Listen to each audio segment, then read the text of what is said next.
নূহ আলাইহিস সালামের যুগের মানুষ সর্বপ্রথম এই মূর্তি পূজা শিরক করেছে। এর আগে মূর্তি পূজা ওয়ার্ল্ডে ছিল না, নূহ আলাইহিস সালামের যুগ থেকে শুরু হয়েছে। তাহলে এটাকে আমরা সর্বোচ্চ পর্যায়ে সনাতন বলতে পারি না। তারও আগে যে সময় চলে গেছে, ওই সময় মানুষ তাওহীদপন্থী ছিল। আদম আলাইহিস সালামের যুগে তখন মানুষ এই কাজ করতো না। শুরুটা কেমন করে হলো? ভালো উদ্দেশ্যেই শুরু হয়েছিল, ভালো মনে করে। কেমন? যে মানুষ এরকম চিন্তা করে নিয়েছিল যে এই মানুষগুলো ইয়াগুস ইয়াউক নাসর, ইয়াগুস ইয়াউক নাসর, এই ভালো মানুষগুলো আল্লাহর খুব নেককার বান্দা ছিলেন। তাদের স্ট্যাচু তৈরি করা যায়, তৈরি করলে কি হবে? এগুলোকে দেখলে আমাদের আগ্রহ জন্মাবে ইবাদত করার ব্যাপারে। এটা ছিল ওদের থটস।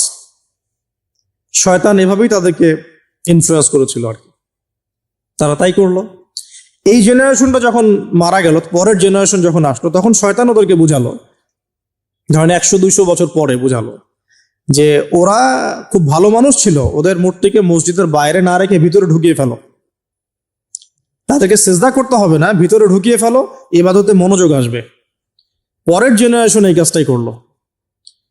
থার্ড জেনারেশনকে শয়তান বোঝালো যে সরাসরি ওদের কাছে চাইলেই হবে, তারা আল্লাহ পাকের অনেক মানে কি আনুগত্য প্রাপ্ত, নৈকট্য প্রাপ্ত বান্দা, সরাসরি তাদের কাছে চাইলেই হবে। আল্লাহর কাছে চাওয়া এখানে চাওয়া একই কথা, ওখানে সিজদা করা এখানে সিজদা করা একই কথা। এখান থেকে শুরু হলো সরাসরি স্ট্যাচু ওয়ার্শিপ। সরাসরি স্ট্যাচু ওয়ার্শিপিং এখান থেকে শুরু হয়েছে। তো আমরা আমাদের হিন্দু ভাই বোন যারা আছেন, আমাদের আশপাশে অমুসলিম ভাই বোন, তাদের প্রতি সম্মান রেখেই এই হিস্ট্রিগুলো পড়তে বলবো আর কি, এবং যুক্তি দর্শনগুলো খুঁজতে বলবো। আসলে কি তারা শুনতে পায়? আসলে কি সে আমার কোনো উপকার করতে পারে? আসলে কি সে আমার কোনো ক্ষতি করতে পারে? আসলে কি সে সৃষ্টিকর্তার প্রতিমূর্তি হতে পারে কিনা? তো আমরা এটা আহ্বান জানাবো, আমরা কারো ধর্মীয় অনুভূতিতে আঘাত করব না। ইসলাম আমাদেরকে এটা শিখায় না। ইসলাম এটা শিখায় যে মানুষকে হিকমার সাথে, প্রজ্ঞার সাথে দাওয়াত দেয়া, যাতে করে তারা জাহান্নামের রাস্তা থেকে ফিরে আসতে পারে ইনশাআল্লাহ। এখন আসুন, আরো একটা দাওয়াত ইব্রাহিম আলাইহিস সালাম তার কওমকে দিলেন। সেটা কি? এবার এখানে সমাজের মানুষের সাথে ওই সমাজের ধর্ম নেতারাও ছিল। সমাজে কিন্তু কয়েক শ্রেণীর মানুষ থাকে, মানে সামাজিক নেতা, ধর্মনেতা, রাষ্ট্রনেতা। তো রাষ্ট্রনেতা পর্যায়ে এখনো ইব্রাহিম আলাইহিস সালাম যান নাই, এখন সমাজ নেতা আর ধর্মনেতা চলছে আর কি। এবার ধর্মনেতা আসলো, এসে ধর্মনেতারা তাকে বোঝানোর চেষ্টা করলো যে এই আসমানের তারা, চাঁদ, সূর্য, প্রকৃতি, গাছপালা, এগুলো ইলাহ, এগুলোর ইবাদত করা যায়। এই ঘটনা আল্লাহ রাব্বুল আলামিন সূরা আনআমের মধ্যে বলেছেন। তো ইব্রাহিম আলাইহিস সালামকে তারা দেখাচ্ছে, এটা আরবীয় একটা কাব্যিক ভাষায় কোরআনে এসেছে, চমৎকার ভাষায়, যে ফালাম্মা জান্না আলাইহিল লাইল, যখন তার উপর রাত আচ্ছাদিত হলো, রাআ কাওকাবা, তখন ইব্রাহিম আলাইহিস সালাম কি দেখলেন? আকাশে তারা দেখলেন। ঠিক আছে, তারা দেখলেন। মূর্তি পূজার এখানেই আছে, ধর্মনেতারাও এখানেই আছে। তো তিনি বলছেন হাযা রব্বি, এটা আমার রব। ফালাম্মা ফালা, যখন তারকাগুলো অস্তমিত হলো, ক্বালা লা উহিব্বুল আফিলিন, আমি তো অস্তমিত যাওয়া জিনিসকে পছন্দ করি না। রব তো অস্তমিত যাবে না, এখানেও যুক্তি লাগবে, তো আমার ফিলোসফি লাগবে, আমার এখানে দর্শন লাগবে, এখানে তো আমাকে মানে প্রজ্ঞা দিয়ে বোঝাতে হবে। এটা তো অস্তমিত হয়ে গেল, এটা তো রব হতে পারে না। ফালাম্মা রাআল কামারা বাযিগান, যখন সে চাঁদকে দেখলো জলজল করছে একদম। আর এখনকার চাঁদ দেখা আগের চাঁদ দেখা তো এক না, এখন তো আমরা চাঁদের আলোই খুঁজে পাই না, তখনকার চাঁদ তো অন্যরকম। তো বাযিগান মানে জলজল করছে। তখন তিনি বলেন হাযা রব্বি, এটা আমার রব। তখন ফালাম্মা ফালা, যখন এটাও অস্তমিত হয়ে গেল, তিনি বলছেন লাইল্লাম ইয়াহদিয়ানি রব্বি লাকুনান্না মিনাল কওমিদ দাল্লিন, আল্লাহ যদি আমাকে হেদায়েত না দেন, তাহলে আমি এই দল্লিনদের অন্তর্ভুক্ত হয়ে যাব। ইব্রাহিম আলাইহিস সালাম বলছেন ফালাম্মা রাআ শামসা বাযিগাতান, যখন এবার সূর্যকে দেখলেন দিনের বেলা, এটা তো আরো বড়। হাযা রব্বি হাযা আকবার, এটা আমার রব, এটা সবচেয়ে বড়। হাযা আকবার, এটা সবচেয়ে বড়। ফালাম্মা আফালাত, এটা যখন অস্তমিত হয়ে গেল, তখন তিনি বলছেন এই কথাটা যে ইয়া কওমি ইন্নী বারিউম মিম্মা তুশরিকুন, হে আমার কওম, তোমরা যেগুলোকে দিয়ে আল্লাহর সাথে শরিক করছো, এখান থেকে আমি আমার চেহারাকে ফিরিয়ে নিলাম। সুবহানাল্লাহ। তখন তিনি এই কথাটা বলেন ইন্নী ওয়াজ্জাহতু ওয়াজহিয়া লিল্লাযী ফাতারাস সামাওয়াতি ওয়াল আরদা হানিফা ওয়া মা আনা মিনাল মুশরিকিন, আমি আমার চেহারাকে ফিরিয়ে নিচ্ছি এই আসমান সমূহ এবং জমিনের সৃষ্টিকর্তার দিকে, এবং আমি মুশরিকদের অন্তর্ভুক্ত নই। ইন্না সলাতি ওয়া নুসুকি ওয়া মাহইয়ায়া ওয়া মামাতি লিল্লাহি রাব্বিল আলামিন। আমার সালাত, আমার কুরবানি, আমার স্যাক্রিফাইস, আমার জীবন, আমার ফুল লাইফ, আমার মৃত্যু সবকিছু কার জন্য? জগৎ সমূহের প্রতিপালক আল্লাহর জন্য। লা শারীকা লাহু, তার কোনো শরীক নাই। ওয়া বিযালিকা উমিরতু, এই একনিষ্ঠভাবে তার ইবাদত করার জন্যই আমি আদিষ্ট হয়েছি। ওয়া বিযালিকা উমিরতু ওয়া আনা মিনাল মুসলিমিন, এবং আমি মুসলিমদের অন্তর্ভুক্ত। এই শুরু হলো এবার পুরো স্পষ্টভাবে তাওহীদের ঘোষণা দেয়া। তবে ইব্রাহিম আলাইহিস সালামের এক একটা পদক্ষেপ কি যৌক্তিক না, বৈজ্ঞানিক না, এবং অকাট্য প্রমাণ আছে না, এগুলোকে কিন্তু ভেদ করতে পারছে না তারা। এবার ইব্রাহিম আলাইহিস সালাম চিন্তা করলেন, দ্বারা এবার উচিত শিক্ষা দিতে হবে। তবে আগে বলেন, এই যে উচিত শিক্ষাটার কথা বলছে, এটা আবার আপনারা খবরদার ভুলেও কোথাও দিতে যায় না, ঠিক আছে?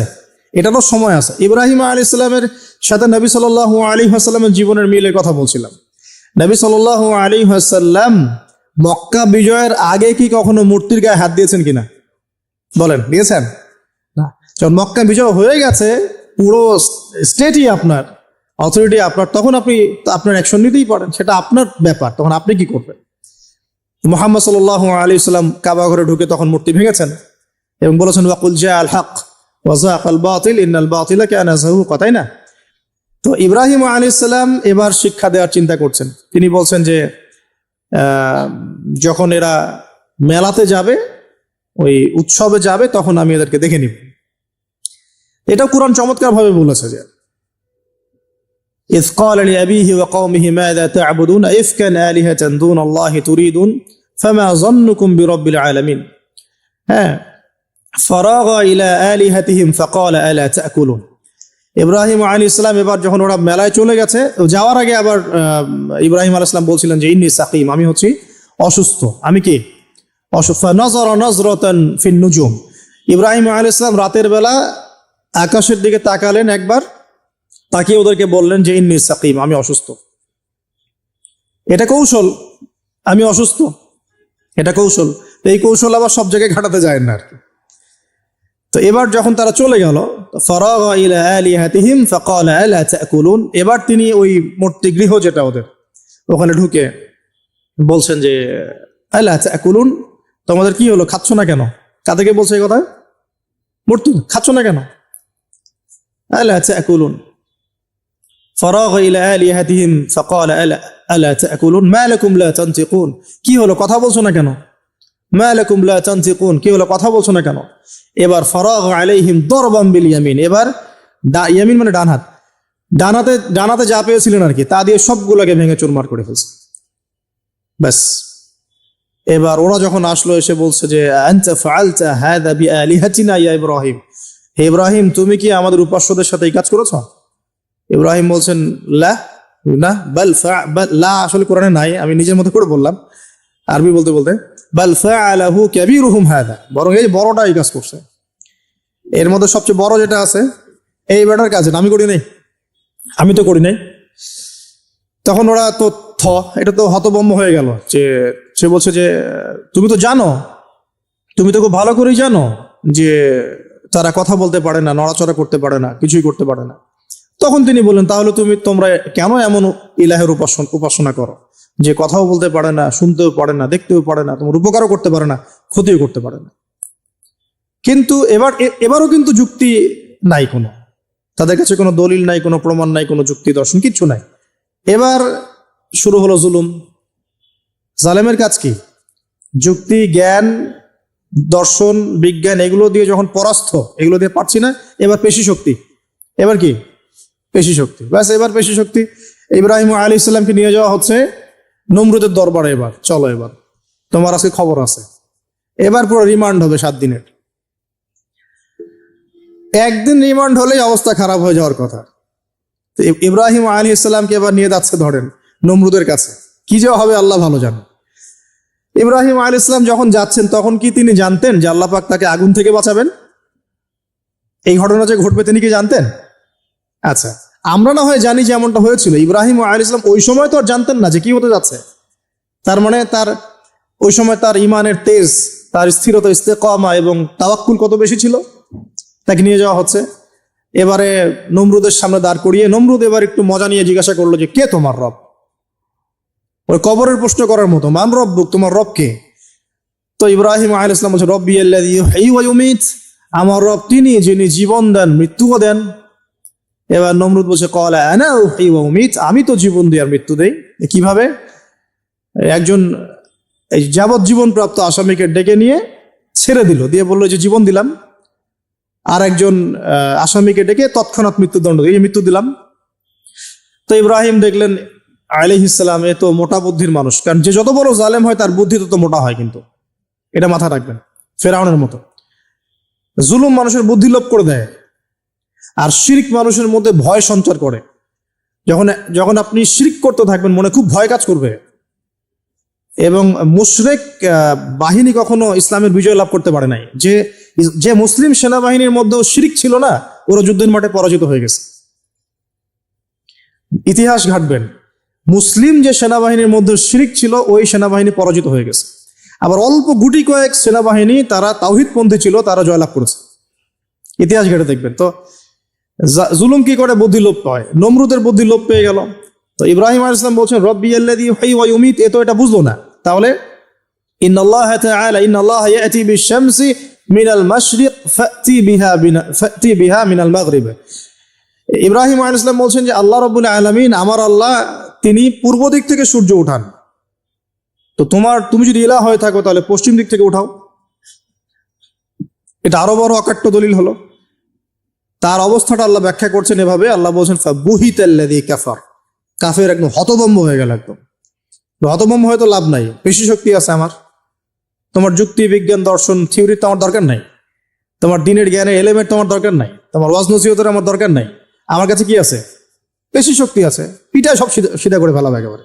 ব্যাস ইব্রাহিম আলাইহিস সালামের জন্য বলছে হাররিকুহু ওয়ানসুরু আলিহাতাকুম, একে জ্বালায় দাও, পুরায় দাও, একে জ্বালায় পুরায় দাও, তোমাদের ইলাহদেরকে সাহায্য করো।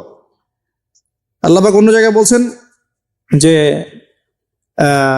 ফাআরাদু বিহি কাইদান ফাজআলনাহুমুল আসফালিন, তারা ইব্রাহিম আলাইহিস সালামকে নিয়ে একটা বিশেষ বড় একটা কৌশল করলো। এই কৌশলটা কি ছিল?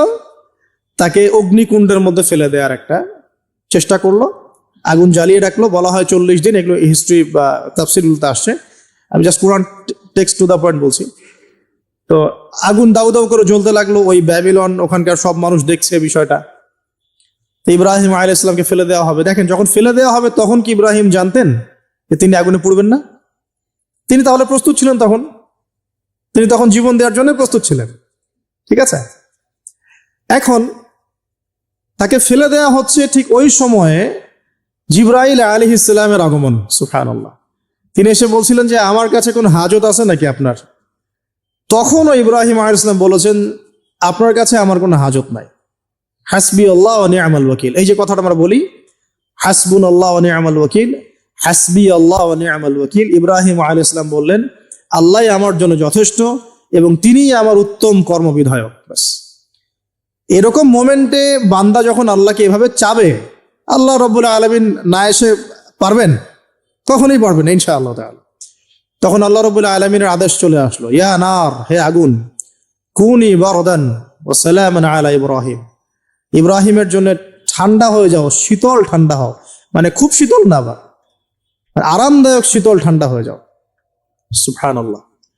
এভাবে আল্লাহ রাব্বুল আলামিন ইব্রাহিম আলাইহিস সালামকে অগ্নি পরীক্ষা থেকে বাঁচালেন। ওখানে ইব্রাহিম আলাইহিস সালাম থাকলেন, কোনো ক্ষতি হলো না। তিনি পরবর্তী সময় বলেছিলেন ওই সময়টুকুর মধ্যেই তিনি শান্তিতে ছিলেন।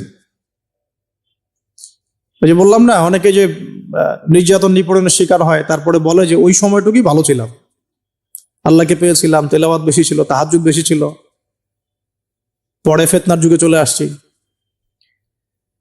তো এই হলো অগ্নি পরীক্ষা। এরপরে কমকে দাওয়াত দেওয়ার হলো না, সেখান থেকে চলে যেতে হলো। ওই যে যে অগ্নি পরীক্ষা ইব্রাহিম আলাইহিস সালামকে এখানে দিতে হয়েছে, ওই রকম পরীক্ষা আমাদের নবী সাল্লাল্লাহু আলাইহি ওয়াসাল্লামকে দিতে হয়েছে তায়েফের মাঠে, দিতে হয়েছে বদরের মাঠে, উহুদের মাঠে। এখানে আল্লাহ পাক ফেরেশতা নামিয়ে দিয়েছেন সাহায্যের জন্য, বদরের মাঠে দেখেন, উহুদের মাঠে আল্লাহ পাক ফেরেশতা নামিয়েছেন সাহায্যের জন্য। একদম হুবাহু মিল পাবেন আপনি জিনিসগুলো, খালি বাসিরা থাকলেই হবে, ধরতে পারলেই হবে জিনিসগুলো। সামনে যাই, এবার শুরু হলো জীবনের দ্বিতীয় পর্যায়ে। এবার তিনি হিজরত করে চলে যাচ্ছেন। দেখেন এখানেও হিজরত, আবার নবী সাল্লাল্লাহু আলাইহি ওয়াসাল্লামের যুগেও মক্কা থেকে মদিনায় নবীগণের জীবনের সাথে এগুলো জড়িত। ঠিক আছে, এখন যাওয়ার তো একজন সাথী লাগবে। তো একাকিত্বের জীবনের অবসান ঘটলো, আল্লাহ রাব্বুল আলামিন তাকে সাথী দিলেন। সাথীর নাম হচ্ছে সারা আলাইহিস সালাম। কি নাম? অনন্য সুন্দরী নারী ছিলেন। ইতিহাসে বলা হয় যে দুজন নারী সবচেয়ে বেশি সুন্দরী, দুজন। আমাদের মতো আর্টিফিশিয়াল সুন্দরী না, আর্টিফিশিয়াল সুন্দরী কথা বলো, অরিজিনালি সুন্দরী দুজন নারীর কথা বলা হয়েছে। একজন হচ্ছেন হাওয়া আলাইহিস সালাম, অনন্য সুন্দরী নারী ছিলেন, এবং আরেকজন সারা আলাইহিস সালাম, তিনি পরম সুন্দরী নারী ছিলেন। দেখেন সারা আলাইহিস সালাম, তার গর্ভ থেকে কিন্তু পরবর্তীতে মানে সন্তান তো প্রথমে হচ্ছিল না, তাই না? শেষ বয়সে গিয়ে সন্তান হলো। হাজারা আলাইহিস সালামের গর্ভ থেকে কি ইসমাইল, আর সারা আলাইহিস সালামের গর্ভ থেকে ইসহাক। ইসহাক আলাইহিস সালামের পরে ইয়াকুব, আর ইয়াকুবের পরবর্তী বংশধর যারা তারা কি বনু ইসরাইল। তাই বনু ইসরাইলের মধ্যে ইউসুফ হাসান ইউসুফ সবচেয়ে সুন্দর ছিল না? সারা আলাইহিস সালামের সৌন্দর্য, সুবহানাল্লাহ, কথা বুঝতে পারছেন? মায়ের সৌন্দর্য, মার বাবা তারা ছিলেন পরম সুন্দর। এখন সারা আলাইহিস সালামের সাথে বিয়ে হলো। দেখেন এই যে লম্বা সময় আলোচনা করলাম, এই সময়টুকুর মধ্যে ইব্রাহিম আলাইহিস সালামের দাওয়াতে মাত্র দুজন মানুষ মুসলমান হয়েছে। কজন? একজন হলো তার স্ত্রী সারা, আর একজন হচ্ছে তার ভাতিজা, তার নাম লুত। ভাতিজার নাম কি? লুত। পরবর্তীতে তিনিও নবী হয়েছিলেন, এবং তাকে সাদুম গোত্রের কাছে পাঠানো হয়েছিল। কোন পাপের কারণে? হোমোসেক্সুয়ালিটি, সমকামিতা, যেটা এখন ওই যে বিজ্ঞাপন দিয়ে প্রচার করা হয়। এবং ঢাকা শহরে যদি একটা শুমারি করা হয়, দেখবেন এদের সংখ্যা কম হবে না। ঢাকা শহরে যাকে শুমারি করা হয়, দেখবেন এদের সংখ্যা কম হবে না। তো এখন যদি ভূমিকম্প আসে, আমরা কি লা ইলাহা ইল্লাল্লাহ বলবো? বলেন তো। আমরা তো ডেকে নিয়ে আসতেছি ভূমিকম্প, আমরা ডেকে নিয়ে আসতেছি যে আল্লাহ পাক বলছেন এগুলো করো না, গজব আসবে। আমরা করছি আর এটাকে ডেকে নিয়ে আসতেছি, আসো। আর এদিকে আমরা মানে রড সিমেন্টের অ্যাডভার্টাইজ করতেছি আর কি, যেগুলো দিয়ে বাড়ি বানালে কোনোদিন ভাঙবেও না, কাঁপবেও না। আমাদের চিন্তাগুলো কেমন হয়ে গেছে জানি। আল্লাহ পাক জেনা, ব্যভিচার, মাদক, এইসব পাপের কারণে এরকম গজবগুলো নাজিল করেন। হিজরতের পালা শুরু হলো। সাথীকে মাত্র দুজন। কয়জন বলেন তো? এখন কয়জন সাথী মুসলিম?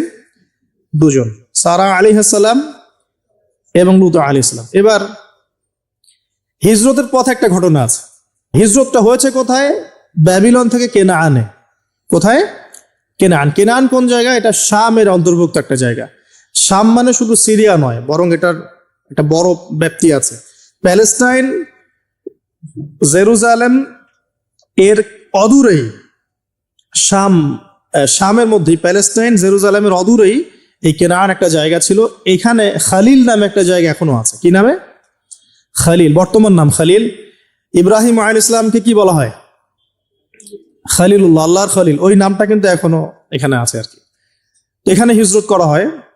তারপরে এখানে থাকতে লাগলেন তার স্ত্রী সারা আলাইহিস সালাম। এক সময় ওই এলাকায় একটু দুর্ভিক্ষ দেখা দিল। তখন তারা মিশরের দিকে যাচ্ছিলেন খাবারের সন্ধানে।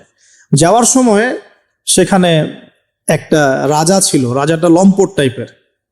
লম্পট রাজা বোঝেন কিনা? যারা নারীর নেশা খুব আর কি, যে মেয়েকেই দেখে তাকে তুলে নিয়ে যায়। এগুলো নতুন পাপ না। ইতিহাসে যেগুলো দেখতে এখন যেগুলো হচ্ছে, এগুলো হিস্ট্রিতে ছিল, আগেও ছিল।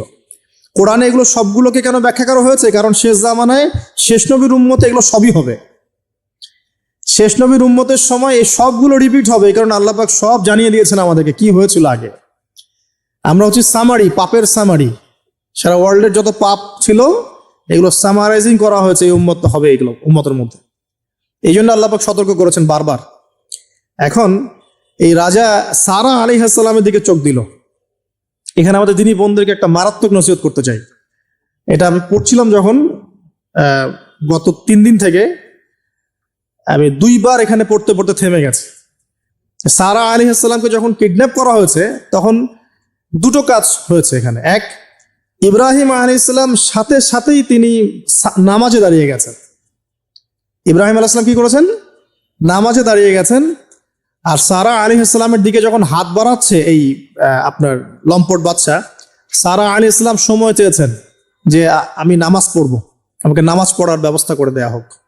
সারা আলাইহিস সালাম অজু করে এসেছেন, অজু করে নামাজে দাঁড়িয়েছেন, দাঁড়িয়ে 2 রাকাত নামাজ পড়ে আল্লাহর কাছে দোয়া করেছেন, আল্লাহুম্মা ইন কুনতা তা'লাম, হে আল্লাহ আপনি যদি জানেন, আল্লাহুম্মা ইন কুনতা তা'লাম, হে আল্লাহ আপনি যদি জানেন যে ইন্নী ক্বাদ আহসানতু ফারজি ইল্লা যাওজি, আমি আমার লজ্জাস্থানকে হেফাজত করে রেখেছিলাম, সতীত্বকে কখনো নষ্ট করিনি, শুধু আমার স্বামীর হক আমি স্বামীকে দিয়েছি। মানে আমি আমার স্বামী ছাড়া অন্য কারো কাছে আমার সতীত্ব নষ্ট করি নাই। যদি আপনি এটা জেনে থাকেন, আল্লাহ ফানসুরনি, আল্লাহ আপনি আমাকে সাহায্য করেন, ওয়ালা তুসমিত আলাইয়া হাযাল কাফির, আমার উপরে এই কাফেরকে আপনি বিজয়ী করেন না। এই দোয়াটা দিনী বোনরা মুখস্থ করে রাখতে পারেন, কারণ অনেকেই চলতে ফিরতে উঠতে বসতে অনেক রকম হ্যারাসমেন্টের শিকার হন। যদি আপনি সতীত্ব রক্ষা করে চলতে পারেন, তখন আল্লাহর কাছে দোয়া করবেন, আল্লাহ আপনি যদি জেনে থাকেন আমি আমার সতীত্ব রক্ষা করেছি, আমি অনেস্ট, আমি আমার সতীত্ব রক্ষা করেছি, কারো সামনে আমি আমার সতীত্ব নষ্ট করি নাই, আল্লাহ আপনি এই জালেমের এগেনস্টে, এই কাফের এগেনস্টে, এই ফাসেকের এগেনস্টে আমাকে সাহায্য করেন। এই দোয়া করার সাথে সাথেই এই বাচ্চার হাতটা অবশ হয়ে গেছে, হাত আর আগাচ্ছে না, হাত প্যারালাইজ হয়ে গেছে, পড়ে গেল সে। তখন আবার তিনি দোয়া করছেন সারা আলাইহিস সালাম, আল্লাহ এখন যদি সে মারা যায় তার মানুষ মনে করবে আমি মেরে ফেলছি। তখন আল্লাহ পাক তাকে ছেড়ে দিলেন, ভালো হয়ে উঠলো। আবার ওই যে বললাম পশুর স্বভাব তো কখনো ঠিক হয় না, আবার হাত দেওয়া শুরু করলো, চেষ্টা করলো, আবার অবশ হয়ে গেল। এভাবে 3-4 বার চেষ্টা করেছে। এরপরে যখন পারছে না, তখন সে বলছে যে আমার সামনে কোন শয়তানকে তোমরা নিয়ে আসছো, সে তার ভাষায় বলছে আর কি, আমার সামনে কোন শয়তানকে হাজির করছো, একে নিয়ে যাও আমার সামনে থেকে।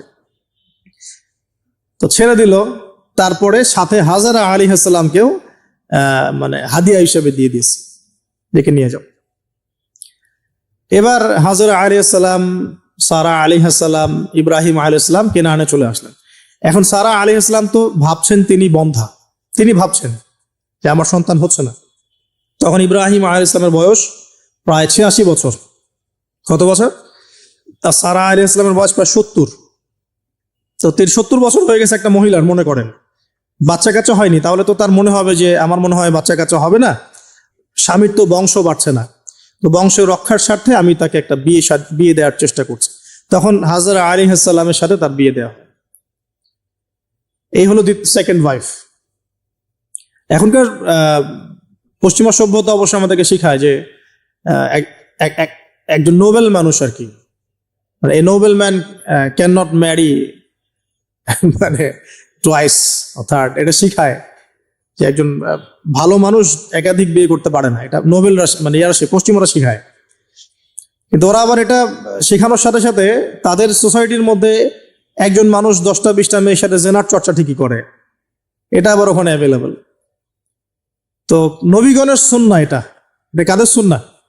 নবীগণের সুন্নাহ। কারণ নবীগণ এগুলো ম্যানেজ করতে পারতেন, মেনটেন করতে পারতেন, তাদেরকে আল্লাহ পাক ফিজিক্যাল, মেন্টাল সব ধরনের অ্যাবিলিটি দিয়েছিলেন। এবার বিয়ে হয়ে গেল, কিসের উদ্দেশ্যে দেয়া হয়েছে? সন্তান। এবার 86 বছর বয়সে আল্লাহ রাব্বুল আলামিন ইব্রাহিম আলাইহিস সালামকে সন্তান দান করলেন। সুবহানাল্লাহ। এই সন্তানের নাম কি? ইসমাঈল আলাইহিস সালাম। সন্তান জন্ম হয়ে গেল, পরীক্ষাও। ইব্রাহিম আলাইহিস সালামের জীবন তো পুরোটাই পরীক্ষা। বাবার থেকে বিচ্ছিন্নতা পরীক্ষা, আগুনের পরীক্ষা, সমাজ থেকে বিচ্ছিন্নতা পরীক্ষা, আবার এই যে এখন পরীক্ষা, আরো বড় বড় পরীক্ষা শুরু হচ্ছে। কি পরীক্ষা? এবার বলছেন স্ত্রী এবং সন্তানকে রেখে আসো মক্কায়। খুব খেয়াল করে দেখেন, এই জায়গা থেকে ইব্রাহিম আলাইহিস সালাম তার বিশ্বাস ছিল যে মক্কাতে আল্লাহ রাব্বুল আলামিন আমার স্ত্রী এবং সন্তানকে কিন্তু মেরে ফেলবেন না ইনশাআল্লাহ। কিন্তু তিনি তো মানুষ, তিনি বুঝতে পারছেন জনমানব শূন্য একটা জায়গায় আমার স্ত্রী সন্তান কিভাবে থাকবে। একটু পানি নিলেন, খেজুর নিলেন, রেখে আসছেন। যখন রেখে আসছেন, ওই সময়টার কথা হাদিসের মধ্যে আসছে যে তিনি মানে রেখে চলে আসছেন, পিছন দিকে হাঁটা শুরু করেছেন, তার স্ত্রী দৌড়ে আসছেন বারবার। চিন্তা করেন একটু, মানে আবেগ দিয়ে ভাবেন জিনিসটাকে। আইনা তাযহাবু ইয়া ইব্রাহিম, কোথায় আছেন আপনি? স্ত্রীকে তখনও বলা হয়নি যে তোমাদেরকে রেখে চলে যাবো এখান থেকে। স্ত্রীকে তখনও কিন্তু বলা হয় নাই যে তোমাকে রেখে চলে যাবো এখানে, তোমার সন্তানের এই যে দুধের বাচ্চা রেখে চলে যাবো, তখনও কিন্তু তারা জানেন না। জিজ্ঞাসা করছেন আইনা তাযহাবু ইয়া ইব্রাহিম, কোথায় যাচ্ছেন ইব্রাহিম, কোথায় যাচ্ছেন ইব্রাহিম। বুকের মধ্যে পাথর বাঁধা, তখন বুকের মধ্যে তখন ইব্রাহিম আলাইহিস সালাম কি পাথর বাঁধা। এটা পুরুষ, এই ফিলিংস গুলো পুরুষরা বুঝবে, মেয়েরা বুঝবে না। এই বুকে বুকে পাথর বেঁধে হাসি মুখে থাকার যে অনুভূতি, এটা পুরুষরা বুঝবে, মেয়েরা বুঝবে না,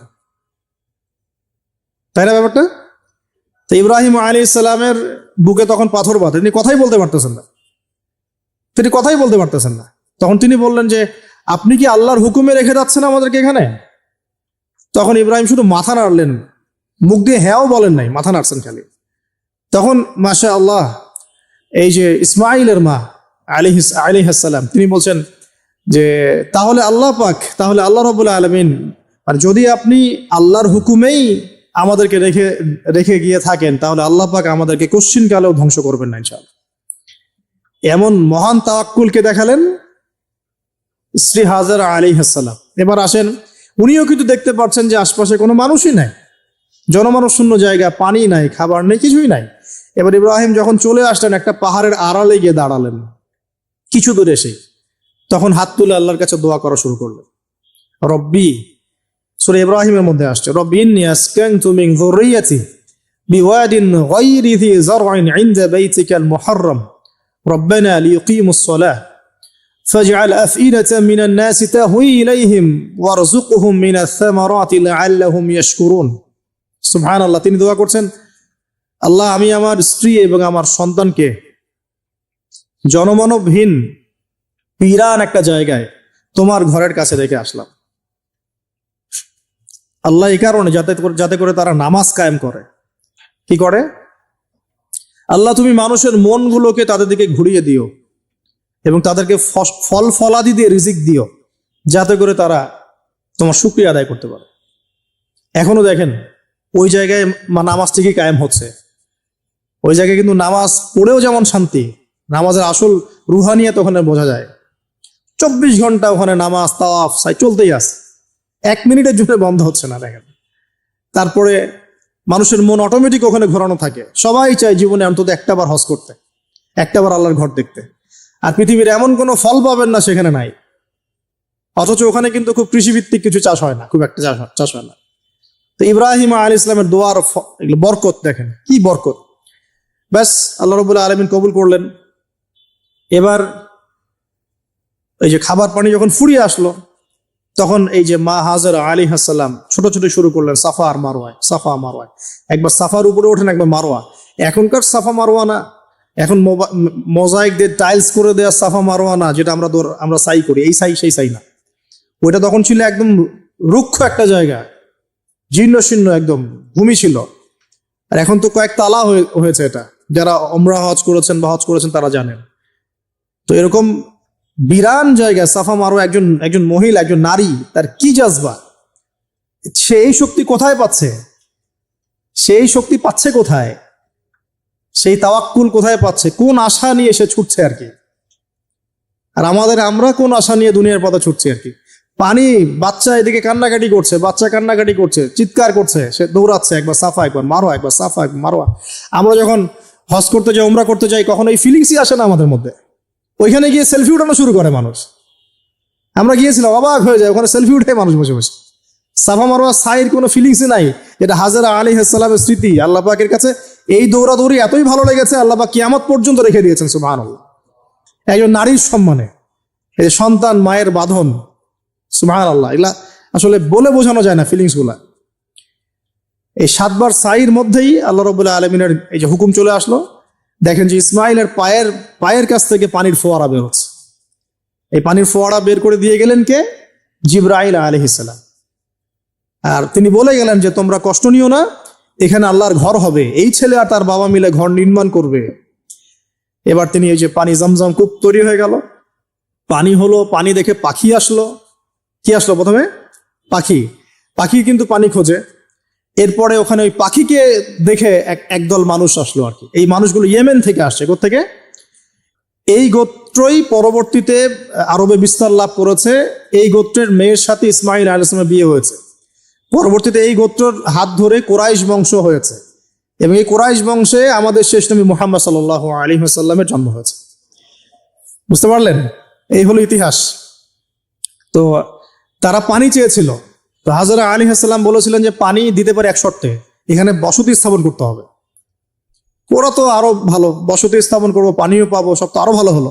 এখানে ইসমাইল আলাইহিস সালাম বড় হন, পরবর্তীতে এখানকারই এক মেয়েকে তিনি বিয়ে করেন, নারীকে বিয়ে করেন। তার বংশতে আসে মুহাম্মদ, তার বংশতে আস্তে আস্তে যে কুরাইশ, বনু হাশিম, বনু মাখজুম, এগুলো হতে হতে হতে মুহাম্মদ সাল্লাল্লাহু আলাইহি ওয়াসাল্লাম কুরাইশ বংশে জন্ম নেন। তাহলে আমাদের নবীর পিতা কে বলেন? ইসমাইল। কোন কে? ইসমাইল আলাইহিস সালামকে বলা হয় আরব জাতির পিতা, আলাদা করে আরব জাতির পিতা। আর তখনই কিন্তু আরবি ভাষাটাই, যে আমরা যে এখনকার যে আরবি ভাষাটা দেখছি, এই আরবি ভাষাটা কিন্তু এই বনু জোহরম গোত্র থেকে আসছে আর কি। বুঝতে পারছেন? এই গোত্রের ভাষা ছিল এই ক্লাসিক্যাল আরবি ভাষা।